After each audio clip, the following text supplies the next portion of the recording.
Hang on.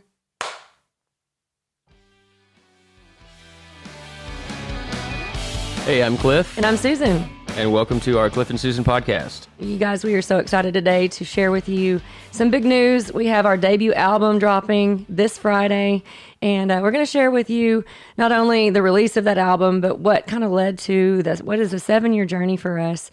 But real quick, before we jump into all of the things we have to share today, we are a married music duo based right here in Little Rock, Arkansas. We have our own production company, and we do music full time. So this podcast is just a great way for us to share our musical journey, let not only our fans and followers, but our fellow independent artists kind of listen and learn and watch what we're doing and learn from what works and maybe what doesn't and all of the things in between. So welcome to the podcast. Are you excited? We haven't done one of these in a while. I know, it's been a long time. So let's just jump right in. The big news today and the focus and the title of this is going to be all about our debut album. And Cliff and I met in 2016 on the stage at Willie D's Rock and Roll Piano Bar performing together. And we actually met at a rehearsal, which we had prior to that weekend that we were going to play together. And at that time, Cliff wasn't playing the piano. Now he plays piano and he's an actual dueling piano player. But we met, he was hired to do fiddle and guitar and backline drums and all of that. And I was in town. I traveled quite a bit at that time, and I was home that weekend, and they booked me. And we had been hearing about each other. I'll make it short because our story is kind of funny, but we'll save that for another day. But we had been told about each other and didn't actually meet until that day. And it was musical love at first sight, and then love happened later. And a year later, we had eloped in Vegas. So that's the short of it. There's a lot of in between, but a lot of details left. He had me at his Purple Rain guitar solo, which is funny to him because he's like, that one of all the stuff. But that was the first time I actually heard him play an instrument, and then of course fiddle and all of that great stuff. So we're happy and married. And if you're watching online, if you're watching our video, we will be uploading for the first time a video component of this podcast. So if you guys go to our YouTube channel, our Cliff and Susan YouTube channel, you can see us in action today, sharing all of this news with you. Yeah, you can actually see our little dogs here. That was what I was going to say. Now, you can't see Charlie Daniels, the toy poodle. He's in the floor. He might make an appearance. But right now, in between us, we have our party Yorkie Booker in between us. He was the OG, the original. And then right here behind my computer, I'll have Gibby get up and say hi. There he is. He's a little Maltese rescue. So let's jump in. I like to keep these, what I love about a podcast is like maybe somebody's going to work and their drive time or 20 to 30 minutes is our target. Sometimes we go over, but that's what we're shooting for today. So debut album. It's hair. It's hair, guys. It's hair. It's here. It is here. It's here on Friday, October 27, 2023. This has been 7 years in the making. So let's just kind of, number one, the date of release is this Friday.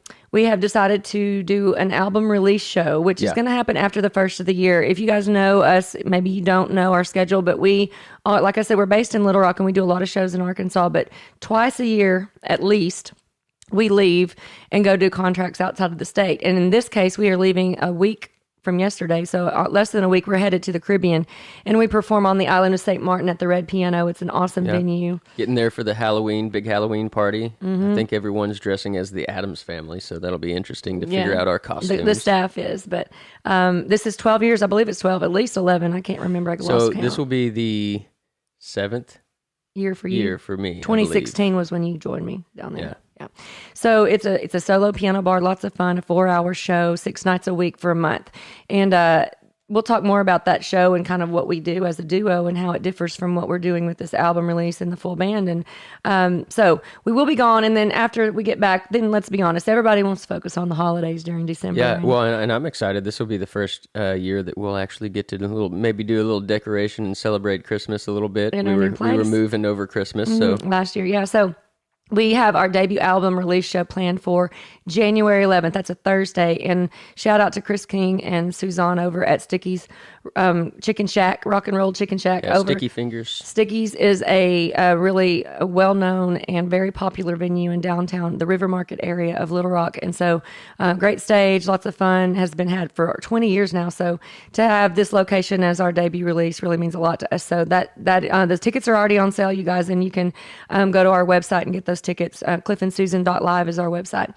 But I just wanted to kind of get everybody up to speed. If you've never heard about us or you just joining for the first time, that's our story, and that's where we are. That's our story, and I'm sticking to it. That's my story. All right. So let's jump into the things I want to cover with you today, Cliff. And we were kind of getting ready to go over what we wanted to share with you guys on this podcast. And, really the inspiration behind the album. And when we met, I had just released a 12-song album that I co-wrote with a lot of writers in Nashville. And I did a crowdfunding where I sold like 300 paintings and did like fan funding project. So I would just come off of a big album launch and then an EP. I think the most recent one that you did, was the EP. And then I did an EP. And then, so long story short, I had done a lot with my solo music career. I've been doing music for 20 years this year. 2023 is where, 2003 to 2023 has been when I left corporate world as a radio frequency engineer because I discovered piano bars. And so I'm very rooted in that high energy, very performance driven, all requests, all kinds of music. We'll talk more about our duo show, but the shows you guys have seen us do they're cover shows. We've only done a handful at this point of our original full band shows. And so we're excited to start doing those more. It's really fun and rewarding to finally get to play our own music. Yeah, but we've grown a fan base, and so my point there is like, tell me, and I do a lot of talking, so I'll bounce this one over to you. 7 years in the making. What does that mean to you? I just come off and I'd been doing some original work. Where were you at that point when we met? So I've also been doing music for 20 years or more. Definitely in a different scene. I was more behind the scenes, just like backup musician. Until I got a little bit older, obviously, I moved to Nashville and did a duo with a guy named Jerry Don O'Neill, who's still in Nashville. And that was on Broadway, right? Yeah, and we played the whole Broadway scene, Printer's Alley, all the writers' rounds, and I would play with him and met a lot of cool people. Did some cool little projects with some other artists there, but I was still just the guitarist and the fiddle player. Yeah, he didn't really. I sang harmonies, didn't sing lead or anything. I was definitely not a performer. Yeah, and when I got a hold of him, I like to say that. We really elevated your performance with your musicianship out. You make me a better musician, and I'd say I probably likewise make you a better performer. Yes, for sure. Those skill sets we've built in each other, and that's it's really incredible cool. What a woman will do to a man. So, then you came back home because your grandfather got sick, and we'll talk more about that because he wrote a song called "A Song for Grandad" that really tells that story. But So anyway, we got together and we started playing. Immediately started working together. I had invited you to come join me at Oaklawn Casino in Hot Springs, and you were playing guitar and fiddle and doing some harmonies. But I was still driving the ship or sailing the ship when it came to the performance side, and then we all kind of. So our sound has developed over 7 years where. I remember one of the main guys, the big boss at Oaklawn, a year or two later, he said, man, I just love what you've done with Cliff, or, like Cliff, I can't believe his voice. And they were just like, where did this come from? So you really blossomed and came out of your shell as an equal to me on stage, as far as not just being BGVs and backing me with, what I was trying to do. Well, and I think I kind of still remember being in Santa Barbara, like probably one of the first times we were in Santa Barbara. It wasn't like you were singing the majority of the songs, but I think you had kind of gotten a little sick or a sinus infection or something like that. And I was like, you don't have to sing. Yeah, so we just started kind of going back and forth, and we were like, that works way better. Let's just do that. And I guess at that time I was singing more than just every other, but yeah, so I've really built my repertoire, and I used to not be able to remember words. Like I just could never remember words. I've gotten better at that. That's another thing I like to share with people. They always like, how do you know all these songs? Well, when you do it for a living, and that's a muscle that you stretch mentally to something in remember. Your brain clicks and kind of figures out a way to. It just literally some songs that I've only played a couple or a few times now that we've just got requests for. I'm already able to memorize them somehow. I don't even know what happens up there in my brain. I'm not in control of that. So let's talk about 7 years. We've been writing the entire time we started writing. We on the road, at home. Cliff's he is a prolific writer compared to me. I tend to be behind my computer working on the business side of things, and he's in there coming up with ideas and whatnot. So we've got well over 30 songs that either have been recorded or are in the works for consideration for the next projects. And we're going to talk about our 12 songs and how we chose them.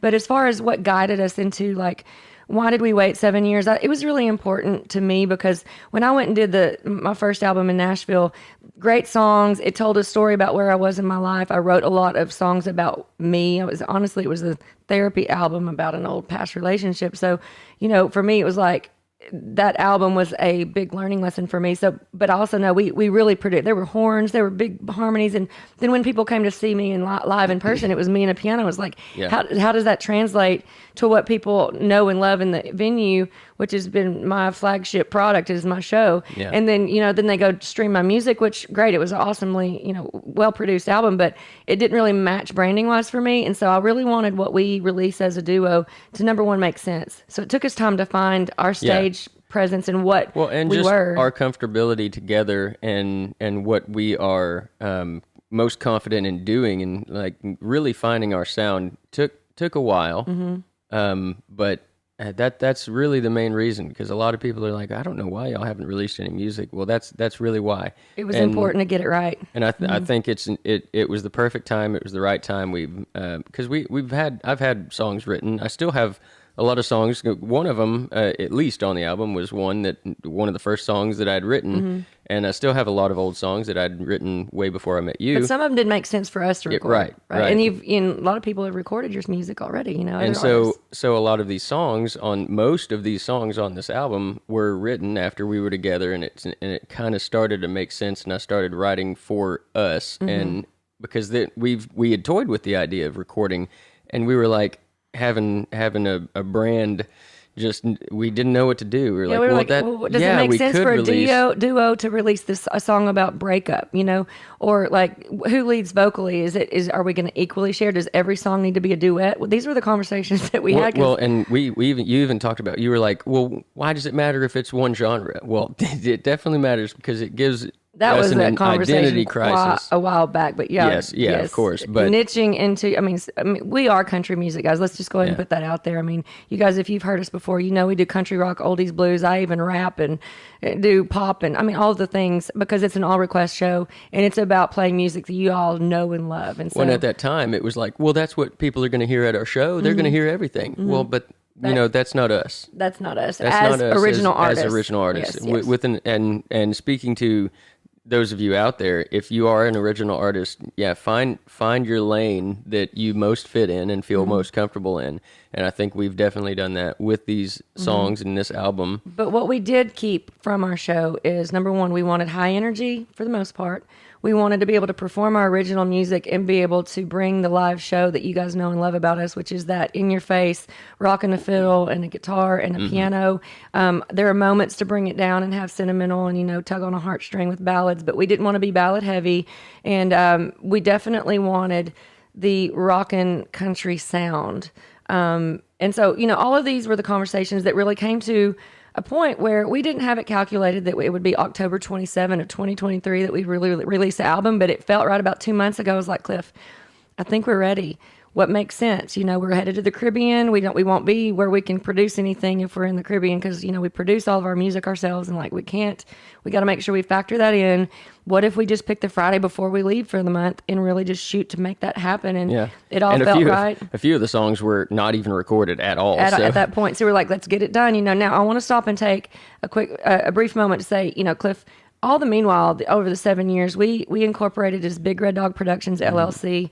We've produced a music festival, which one of the main missions of that festival was to provide a stage that had national talent on it, but was allowing our fellow artists and independent artists here in Arkansas, it's a country festival called Yodaloo, was allowed to allow our colleagues to have a place to grow their music career.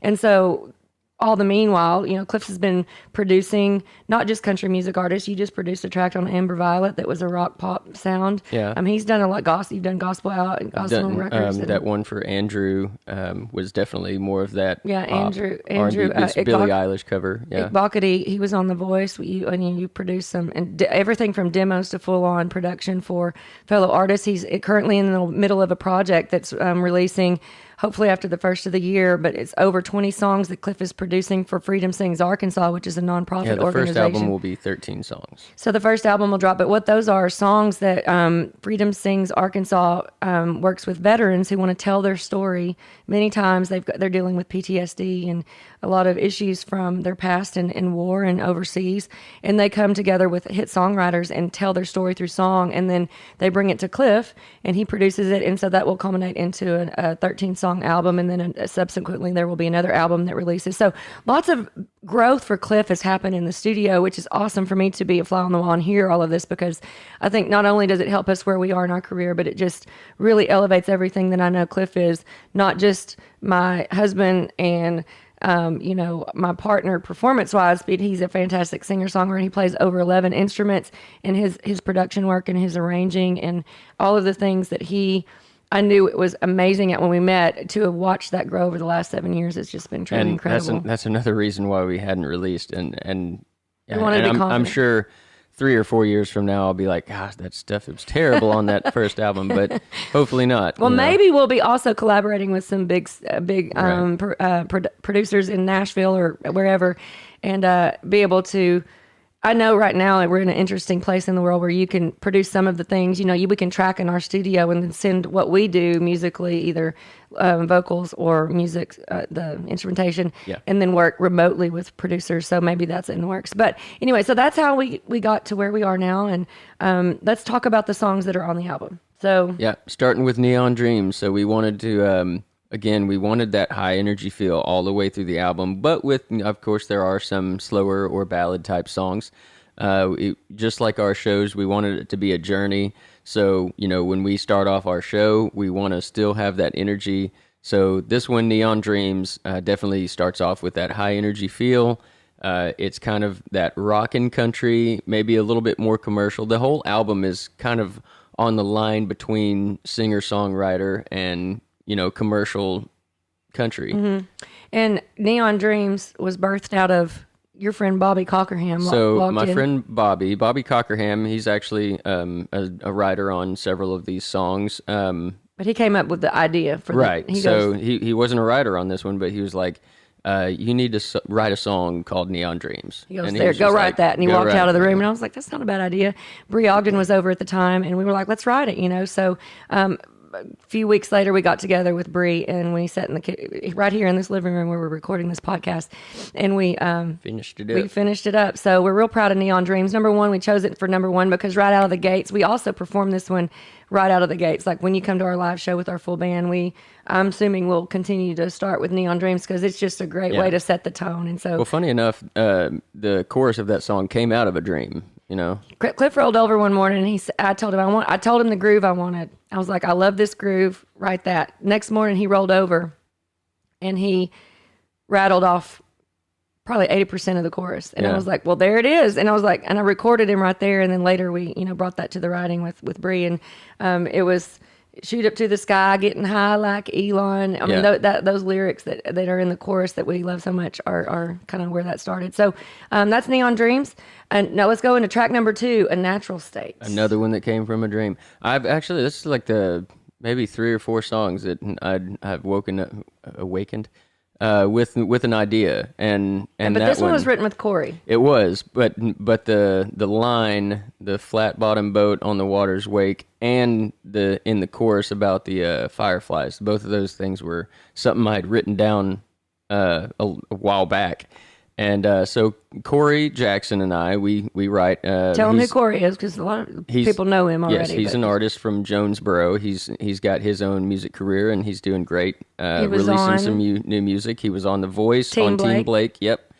And so we do several writing sessions together. Try to do one, maybe once a quarter or so. Over Zoom, yeah. Well, he was actually here in the studio when we started A Natural State. He came over, and we didn't really have any ideas yet, so he was like, I want to write one called A Natural State about Arkansas. And so, as I do, I flip through my voice memos and go through different ideas, riffs, guitar riffs. That's a lot of how these songs come into fruition. Just off of a riff idea that will spark a melody, that will spark some words, and that's kind of how I start a lot of these things. Some of them will start with some lyrics, like a random lyric that was like, man, that's cool, and I kind of hear a melody. But so we wrote that one, finished it up probably a month or so later. And it's about yeah. Thank you. I mean, I'm getting do you like there. I'm being a wonderful what am I driving this ship? In MC, I don't know. I keep saying driving a ship. You don't drive a ship. You sail a ship. Sail a ship. Anyway, go ahead. So, Arkansas. A natural state is the name of the song. Yeah, that's the state motto, logo. I can't remember. Right. I don't know what you call that. I'd but say the state motto. Motto. So it just talks about, and whether you're from Arkansas or not, if you're from the South, a lot of the elements that you will hear throughout the song, the themes, it's all very much that growing up in the South. The choruses just get a taste of the honeysuckle growing wild on the hillside. It's a kind of place you can take it slow, like the wandering glow of a firefly. So there's a lot of themes throughout the song that will kind of touch on that Southern growing up in the South, but definitely that Arkansas feel. So, and it's a natural state and living in a natural state. So we never actually mentioned the word Arkansas, no, we don't. But it's definitely a nod, a deep nod, a significant nod toward Arkansas. All right, cool. So the next song on track number 3, Lonesome Cold as You. No. Track number 3 is better than a country song. I'm sorry. I had the wrong notes here. Yeah, go ahead. I'm glad that you remember that. Yeah, so Better Than a Country Song is one of the first country songs I had written with Bobby Cockerham. I remember being in his living room over at Mayflower, and when we had written it, I'd kind of written it with Blake Shelton in mind, so I remember recording in his living room just a little demo of me just with some super thick Blake Shelton country accent, and we thought it was hilarious. But then when we recorded it, we were like, wait, that's actually a pretty good song. So shout out to Midnight South. They have really taken this song and done incredible things with it. And so you guys go and listen to their version. They've got 2 versions out. They were the first one to record it. So Midnight South, our friends Matt Salmons, lead singer, and that group of guys are just, number one, they're amazing guys. But secondly, amazing talents, great live show, deep harmonies.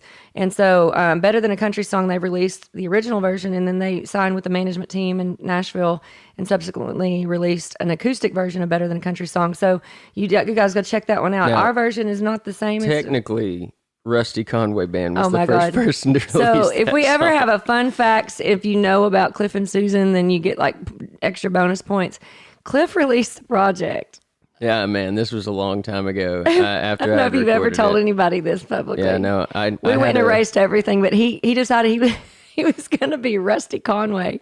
So the whole story with Rusty Conway, by the way, is when I was little, when I was like 3, I went to this daycare, and my grandmother would usually pick me up, drop me off, pick me up. Well, I'd been going to this daycare for a few months, and she couldn't pick me up, so my mom had to come pick me up one day, and she came to pick me up, and she was like, "Hey, I'm here to pick up my kid," and they were like, "All right, who is it?" Cliff. And they were like, "I don't know if we have a Cliff here," and she was like, "Yeah, you do. He's been here for a while." And she saw me run across the room, and she pointed me out, and she was like, "That's Cliff, that right there," and she was like, "That's Rusty Conway," and she was like, "And you were how old? 3?" I was like 3, something like that. And so I had told them my name was Rusty Conway. And that's what they called me. So for Cliff recorded when he first started recording music. That was my alias. In your grandmother's bedroom, you were releasing songs under Rusty Conway. That's what and I was DJ doing. Taylor even played some of those. And he still has that probably. And we need to tell him, and I'm sure he's now at this point not playing Rusty Conway anymore. That was terrible, man. It's funny. I can't believe. I love that story because it was just so cute, the story behind that name. But anyway, so Better Than a Country Song, you said Rusty Conway released a version, but Midnight South, and then so track number 3 on that one. Let's go into track number 4. That was our first, I'd say, not our debut single, but our real debut of what we sound like when you come see us. That high energy. the word flagship or leading song or the most, I mean, from a marketing standpoint, it's everything lyrical about, And it's lyrically the about our title story. track. What's it called? Fiddle and Keys. There you go. Now, this is what landed us on our national TV debut. Back in February, Governor Mike Huckabee on his Huckabee Show on TBN invited us to be on his show, and we were the musical guest and performed Fiddle and Keys live. We're now in the middle of a music video, an official music video with an Emmy award-winning team. Fiddle and Keys has really been, I would say, our stamp of who we are. You know, like when you listen to it, especially if you know that we're telling our story about how we met in it, then you're going to get to know who we are. You're going to hear, like, we wanted to write a song that was going to allow us to show off what you guys know about us with me on the keys, rocking like I love Boogie Woogie, Jerry Lee Lewis style playing. Cliff, of course, we're going to have Devil Went Down to Georgia every show pretty much from here until eternity, because you guys always, when you hear that fiddle and you hear him play it, and you're like, got to play Devil Went Down to Georgia. So we wanted him to be able to play and write a very, very rockin' fiddle solo and integrate all of that into one song. So that's Fiddle and Keys. Yeah, so I mean, it's definitely a lot of stops, a lot of pushes, a lot of musical technicality in that throughout that theme. And it's funny, it's less than 3 minutes long, but it feels like so much happens in it. Oh gosh, it was great. And so you guys can see our performance on TV is pretty much tagged at the top of all of our social media, and you can find Fiddle and Keys, or just go to YouTube and type in Cliff and Susan Fiddle and Keys, and you'll see that big production on the TBN set of Huckabee Show. So following that song is one that we decided to put on the album that you'd released before, but didn't. I don't think I never really did much with. When I marketed released this EP out of Nashville, I kind of was in a weird place in my career and decided to kind of like take a step back and breathe. And I was like, a lot was going on, a lot wasn't working for me, to be honest, and I was confused and still learning. How do I be an original artist? I've got this career, but how do I do this? And then I kind of was a little just kind of disappointed, or what's the word? Just kind of in a weird place at that point. And then, so personal issues and just things in general just weren't really jiving. I knew I needed to find the next step for me. I felt a new chapter coming on, and I honestly at that point didn't know if it was going to be music. I kind of was like at a point where I was at a crossroads, and then I met Cliff, and so that's funny because that's really how it happened before I met you as well. I mean, I was like, you were working at the drugstore. Yeah, and I was like, maybe I should just go to school for respiratory therapy or something like that. Yeah. And then that's... So we met, and then, things happened. But the point there is that the EP, Maybe You Should, not Painting You Gone, I'm sorry. Maybe You Should, Ain't My Baby Grand, and Looking for the One was that. And I've since pulled those down because honestly, I wanted them the two songs we chose to be on this album, Maybe You Should. And I want to give shout out to the writers because we did not write this one, and I want to make sure I get this right. But Taylor Hicks, y'all remember Taylor Hicks? Yeah. He co-wrote this one. He won American Idol. He did. He was an American Idol winner. And so, do you guys remember Bonnie Raitt's If I Can't Make You Love Me? Well, then that was one of the writers on this one was a writer on that song. So Mike Reed, Taylor Hicks, and Gary Nicholson wrote these songs, and or that song. Beautiful song, and I recorded this one at Larry Beard at Beard Music Group. So that's the story on Maybe You Should. Now, here in a minute, we'll talk about Ain't My Baby Grand. Same. In fact, I'll just go ahead and talk about it since we're talking about it now. But Ain't My Baby Grand is later on the album. But it was track number. I can't 8, something like that. James Slater and Brett James are the ones that recorded or wrote that song, and it's about talking about your love, but it's also a nod to playing piano. Ain't My Baby Grand, baby grand piano. So those are on the album, and yeah, I'll head back over here to our what's next on the list, because When I'm Feeling Lonely is track number 6. Yep. So When I'm Feeling Lonely, that was another co-write with Corey Jackson. That was going to be just a demo for pitch, but neither of us kind of really did anything with it for a while, and still a good song. It kind of has a good feel to it. That I always like the line, got a little courage in the crown in my cup. That one always sticks in my head. So that one's just kind of that normal longing for someone song, I guess. Well, it's like to me, it's about this guy singing about this girl that they're like BFF, but she's never figured out that, like, hey, maybe we're in love and we should move on and like get together. And so not move on separate ways. Move along together. Right. I'm sorry. Yeah, that was When I'm Feeling Lonely, Driving Me Crazy. Now, this is a big one for us. This was our debut single, like as Cliff and Sue. This is what established us on all of the streaming platforms, got us our Cliff and Susan brand, secured as far as when you release a song for the first time, that's when all the platforms start knowing about you. And like, you get your artist Spotify link and all that, and, Apple Music. And as long ago as that happened, it still worked with this vibe of everything, and that we did. Honestly, it's why we released it, is because it fits so well. It fits really well. It's got that kind of older honky tonk feel. And it's tell them who wrote it. Guitars and Cadillacs. So my dad, Philip Prowse, so he wrote this the year I was born, actually, and so which was I was born in 91. Yep. What did you think I was wrong? No, Okay. I was going to share my age. I was born. I'm a proud December of '79 baby. I'm proud of that, and I'm going to tell everybody. Okay. There's a bit of an age difference. I know people always wonder. So small. why not just tell them? Just a small age difference. So yeah, my dad wrote this song. He's written several other good songs, and maybe we'll release some more that. We released it on his birthday. Did you say that? We did. I did not say that. We did release it on his birthday, which is April 11th. And years ago, I can't remember. Was that in 2020? No. Yes. I think it was 2019, maybe. Anyway, we released it. So I did remix this for the album and remixed and mastered it. So it is a really fun one, and actually we were just at a wedding this past weekend. And they were singing the heck out of it, so we were really excited to see that. I can't believe that. We're like, dadgum, they actually know the words to our song. They really listen to our music. It was really mind-blowing. And then, track number 8 is A Song for Grandad. And A Song for Grandad is Cliff telling the story of his late grandfather that I never had the privilege of meeting. Now, Cliff's grandmother, we call her Nana. If you ever hear us say Nana, it's Miss Pat Wetzler. But they were very... involved, and really, I would say one of the reasons that you really grew musically, because they would take you up to Mountain View, Arkansas, and play on the town square, and that's where you found a lot of your fiddle chops, and I'm sure guitar as well. Just improvisational skills in general, yeah. So this one has gotten over 1 million views on Facebook of our performance of it on the Huckabee Show. So we got to play 2 songs on the Huckabee Show.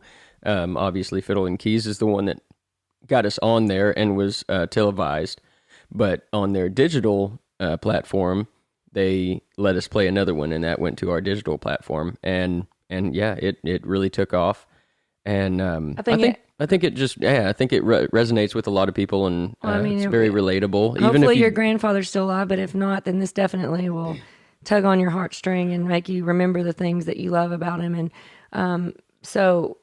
There again, I mean, that song was written from experience. And I know we hadn't really talked about that. Some of the songs you've written or we've written together are more just, about stories about other people or just and an honestly, idea. I would say the majority, like 90% of the songs I write are just based off of ideas, not really personal. But it's interesting to me, and I think this is a note for us, that the ones we write that are about personal experience, number one, it helps people connect with us more about our story. Yeah. But also they just seem to work well. I wouldn't say better, but they work well, and maybe better. I don't know. So yeah, A Song for Grandad. Now, 9, If It's Worth Doing. Oh, I just want to mention there's a thing. So in A Song for Grandad, some people like to know like these little things on the recording, and we'll get a little bit more into it, but I think it's fun because like right at the very start, if you're listening into some headphones, you'll like hear in the right ear my stool creaks, and you can hear me like sniff a little bit at the start of it. Song for Grandad. Yeah, you can't hear it if you're listening over speakers. Oh, but I just think it's a little fun thing. Yeah. It's kind of like when in the start of "Wish You Were Here," Pink Floyd, you can hear like on that whole, you can hear that guy breathing. So he's like, really, yeah, you can hear if you're listening to headphones. All right, so track number 9, If It's Worth Doing. So If It's Worth Doing was one that we had released, I think, right before we released Fiddle and Keys. And that one, again, it's just kind of an idea that I had. It stems off of, I don't know who said it. I think someone said it. If it's worth doing, it's worth overdoing. Or maybe that just came up in my own head. I'm not sure. But So that's My dad always says, I taught my kids to paint the underside of a chair. It's like, go the extra mile, you know? So I love so that. that's kind of how it stems from, or what it stems from. So yeah, it was a fun little tune, and we decided to put it on the album. And it kind of has a little bit of personal experience in it, because the first line is, I remember when my daddy taught me how to drive a stick, said it wouldn't take a minute, you could learn it pretty quick, but a couple hours later I was ready to give up. And so, I mean, that's pretty much how my experience in driving a stick went. Yeah. But I got it. My best friend Lindsay and I went, I'm telling on ourselves, we went and decided to test drive well, my dad had taught me in the truck, in the farm truck, okay? But then the actual time I ever drove by myself without him was Lindsay and I went and test drove. Why they would let 16-year-olds test drive a vehicle from a dealership. But we did. That's we went and found us a stick shift, cute little car, and went out to the Walmart parking lot with some heels and stuff, and we were practicing. And I was teaching her how to do it on a. Oh, I can drive a stick great now, but it was a slow start. But anyway, that's off the topic. So if it's worth doing. Now, 10 is Ain't My Baby Grand. I've already told you guys about that one. But then Better Than a Country Song is number 11. Lonesome Cold as You. You did it again. I did it. I'm sorry. They Lonesome switched. Cold as You is number 11. I do apologize. So Lonesome Cold as You is one that I had written while I was playing with a bluegrass band. And we actually released a bluegrass version under Cliff and Susan. And it's still out there. And it will, because we want this version that you hear on the album to be our album version. Yeah, this is a band version, and I actually like this version more. It just kind of drives a little bit better. And got a Tyler Childers sound about it. Yeah, that kind of Texas country, Tyler Childers, Yellowstone, all that stuff that you'd hear there. And yeah, it's gotten a lot of good response, and it's a fun bluegrass, old folky kind of sounding tune. All right, last but not least, High and Dry. Yeah, you talk about this one. I love High and Dry. Cliff wrote this song. This is a solo, right? You wrote this one by yourself. So Cliff wrote this one, and lyrically, it's just fun to listen to, and but then musically, it's a blazer, y'all. If you think, I don't know if this is an appropriate, comparison, but if you like or you remember the song Sin Wagon by the Dixie Chicks, or the Chicks now, it's like really upbeat musically. It's so interesting. There's solos by a lot of instruments, and so that's High and Dry. Now I did have one little portion of this. Yeah. I come up and I call it a silly little solo, because it really is. I think it's silly. A cool solo. It's cute. It's fun for me to walk over to the piano and go and do the thing, but I'm actually fronting this out front with a wireless mic in our live shows, and that was important to me, to leave the piano, be able to leave and go and you perform. do a great job at it. Thank you. And so, High and Dry, I'm leading vocally. You tell them how we produced it, because we could roll right into what makes us unique. And actually, let's use this song as how we roll into the next topic. Is we do self-produce there are only 2 songs on this album that we did not self-produce, and those are the songs I brought over from that EP that's no longer available, but was on Beard Music Group, which great production company in Nashville. In fact, Beard is spelled Beaird. Don't quote me on that, but I think that's right.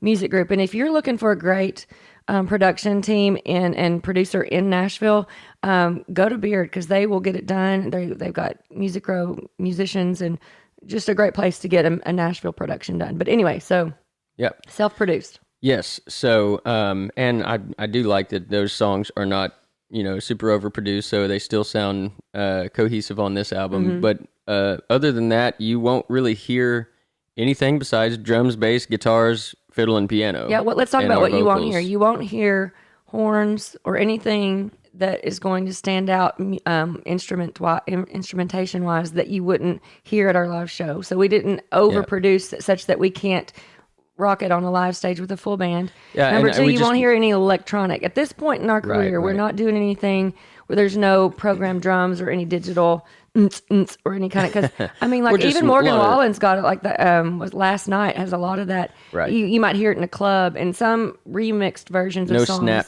tracks, clap tracks. Right.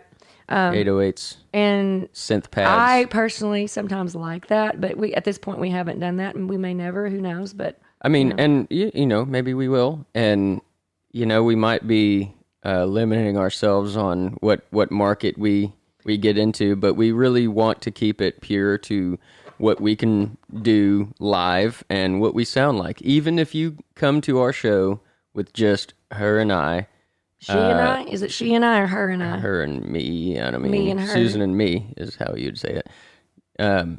So you'd still get the pretty much the premise of what we're going to sound like. So that was important to us to. So on High and Dry, let's talk about. So I want you to walk through High and Dry. This moves us into how do we track? How do we actually produce our music in the studio? Yeah. You know, Cliff's got our everything set up. We've got a control room and a tracking room, and then talk to them about High and Dry because I think this is a good example. Well, just to start out, I always start with an acoustic track, and when I do an acoustic track, I call it my rough track, but it's really my acoustic guitar is going to be my foundation. I might keep it and I might not, depending on what just the production I feel like needs. So whether it's a rough with a keep or not, I make sure I get every structure. So every stop, every push, every bit of arrangement that I want to do, I try to do from the get-go with my acoustic track. And then I record drums. So I always want to get the drums out of the way. It's kind of the loudest instrument. It's a good bass line for where you're going to be, and it really sets the tone for the rest of it. Not bass line, but bass line like benchmark. Yeah, benchmark, sure. And then the bass. And then I record the bass after the drums, and then record all of the auxiliary instruments, the electrics, the solos, the fills, and then do, I typically actually after the acoustic guitar will do a rough vocal that I will re-record later. So I love to brag about Cliff because I would say 90%, and probably more than that, all of the instruments you hear on this album, except for the 2 songs that I brought over from BMG, are recorded by Cliff. Well, and but let's talk about what was Sure. not, just because that's easy. Yes. So there are 4 songs on the album that I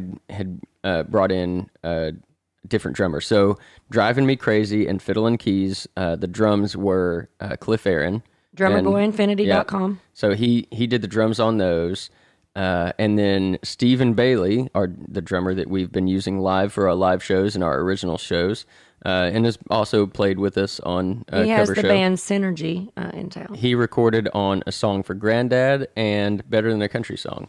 But fun fact, and what blows me away, is that my Cliff, not Cliff Aaron, but Cliff Prowse, recorded all of the instruments on High and Dry except for my one teensy-meensy little piano solo that I run over and dink around on. But like High and Dry musically, guys, go listen to track number 12. Man, it is. In fact, if you're listening, you've made it this far because we have far surpassed our 30 minutes, but that's fine. We got a story to tell. So you can go right now, if it's before the 27th, you can go on our social media, click the link where we said get a free song before the album drops. That free song is going to be High and Dry. And everybody that's done it so far, they're like, wow. Yeah, and the one reason why we did it is because, we really wanted to order these songs in the right way on the album, and we were like, we think High and Dry is a great ending song to this album, but we don't want people to get to the album and not get all the way to the end of the song. No, I'm gonna talk about High and Dry. I mean honestly, when you guys hear us and watch us perform High and Dry, I think it's gonna be a crowd pleaser. It's interesting what people actually do like. So we're to be determined on what song is gonna be your favorite. And y'all chime in. We'll let get us know. out there and they'll be like, if it's worth doing, it's the best song on the album. And then we'll be like, that's the one. We were like, do we even put it on there? But so so the recording process, I think that pretty much covers how you do it.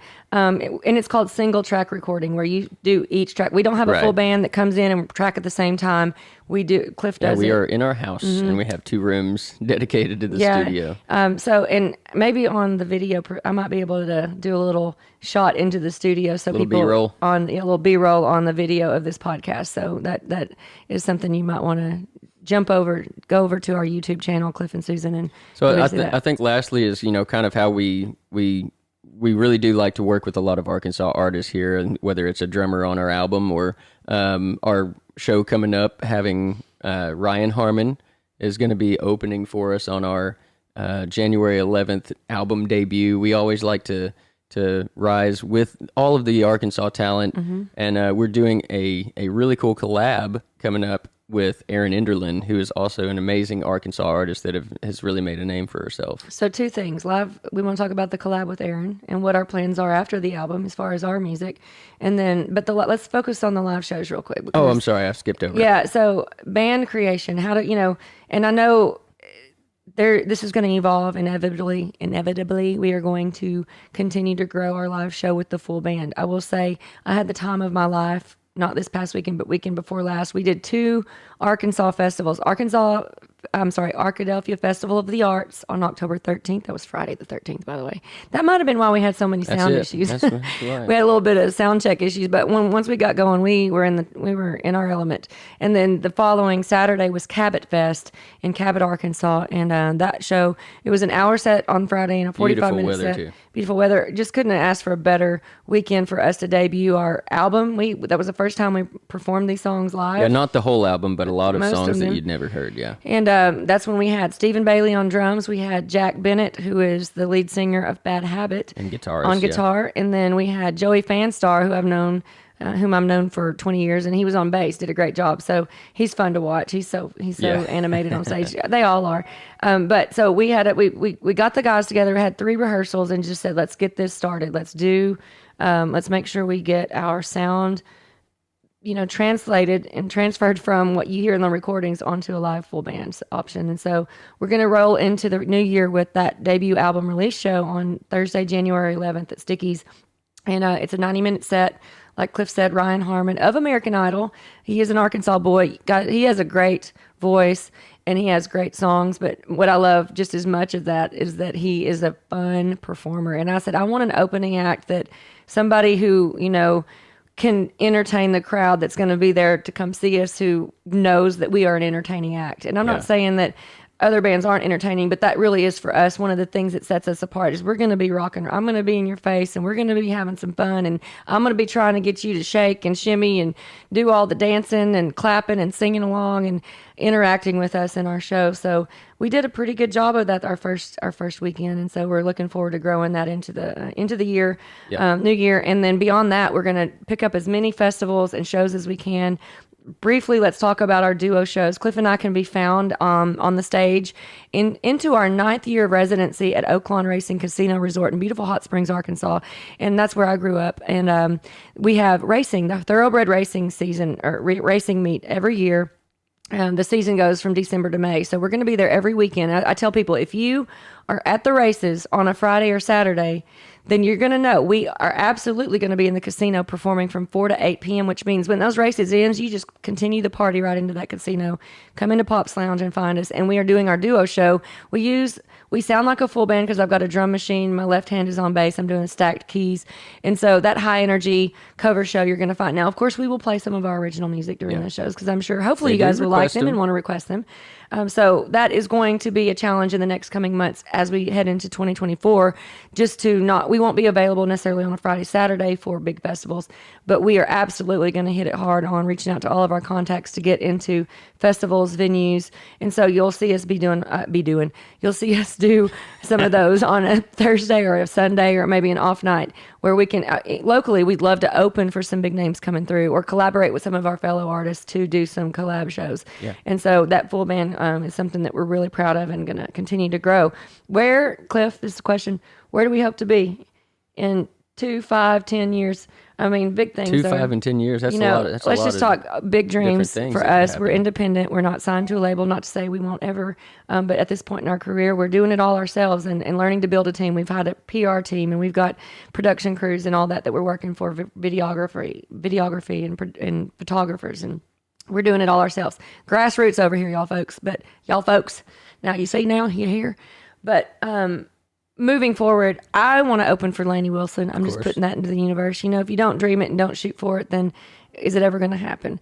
So what are you even doing with your life if you're not dreaming big is what I'm saying. But we'd love to play on the Grand Ole Opry. I mean, all those big milestones. I think mostly, I always tell people right now, we do music for a living full time. So we've already hit it. To me, that's success.